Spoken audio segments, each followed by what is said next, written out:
Sziasztok, Zsolt vagyok. A mai videóban a DIY Clay Towel nevezetű gyurmakendőit fogjuk kipróbálni, amit a diydetailing.eu-tól kaptam, viszont ez nem egy fizetett hirdetés, az őszinte miatt fogjátok látni és hallani, mint mindig. Majd miután a kocsi le lesz mosva, akkor egy ilyen röprosda oldást csinálok a gyurmakendő segítségével. De nagyjából ennyi is a történet, kezdjük!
Jó fiúk, lányok, ez volt a DIY-nek a gyurmakendője.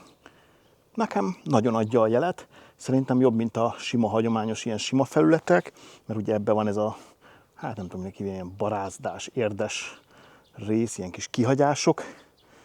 És ez olyan stabilabbnak érzett, mert a sima az úgy néha úgy el akar csúszni az embertől, ez viszont úgy jobban tapadt a felülethez, és amúgy gyönyörűen hozta a röprosdát.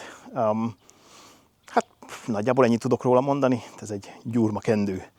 Úgyhogy nyugodt szívvel tudom ajánlani. Ha tetszett, küldjetek egy lájkot, iratkozzatok fel a csatornára, mindent tettétek volna, és nyomjátok a kis csengettyűt, így nem maradtok le én és ehhez hasonló videókról. Köszönöm szépen a figyelmeteket, és kívánom, hogy legyen szép a napotok. Sziasztok!